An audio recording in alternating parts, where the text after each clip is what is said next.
Goodbye, Mr. Chips, by James Hilton, performed by Martin Jarvis.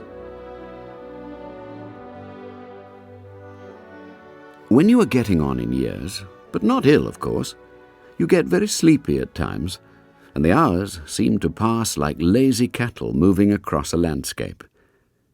It was like that for Chips as the autumn term progressed and the days shortened till it was actually dark enough to light the gas before call-over.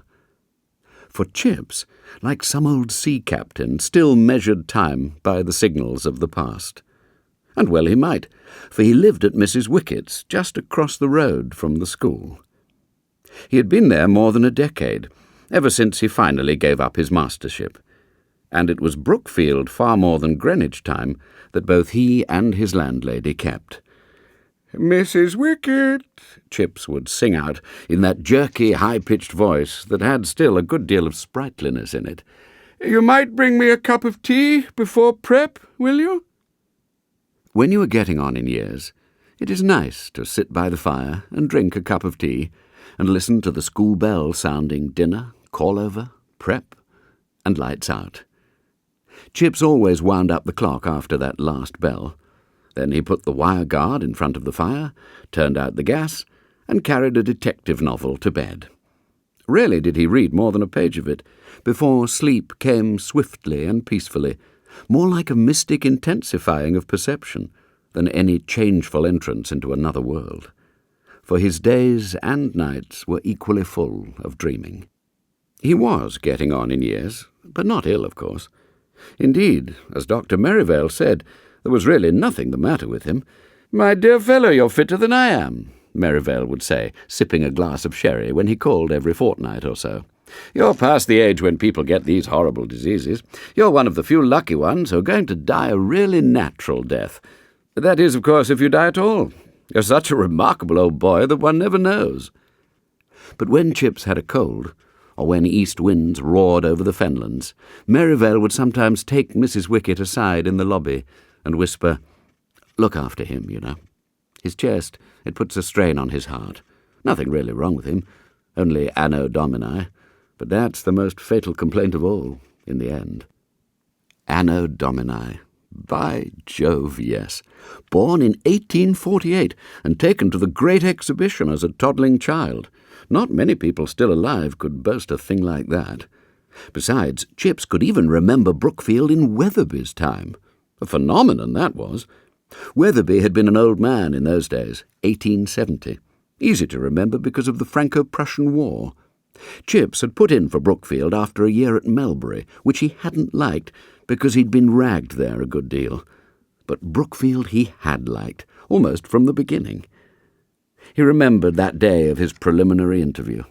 Sunny June, with the air full of flower scents, and the plick-plock of cricket on the pitch. Barnfield was playing Barnhurst, and one of the Barnhurst boys, a chubby little fellow, made a brilliant century. Queer that a thing like that should stay in the memory so clearly. Weatherby himself was very fatherly and courteous. He must have been ill then, poor chap, for he died during the summer vacation, before Chips began his first term. But the two had seen and spoken to each other anyway. Chips often thought, as he sat by the fire at Mrs. Wickett's, "I am probably the only man in the world who has a vivid recollection of old Weatherby." Vivid, yes. It was a frequent picture in his mind, that summer day with the sunlight filtering through the dust in Weatherby's study. "You are a young man, Mr. Chipping, and Brookfield is an old foundation. Youth and age often combine well. Give your enthusiasm to Brookfield, and Brookfield will give you something in return. And don't let anyone play tricks with you. I gather that discipline was not always your strong point at Melbury." "Well, no, perhaps not, sir." "Never mind, you're full young. It's largely a matter of experience. You have another chance here. Take up a firm attitude from the beginning. That's the secret of it." Perhaps it was. He remembered that first tremendous ordeal of taking prep.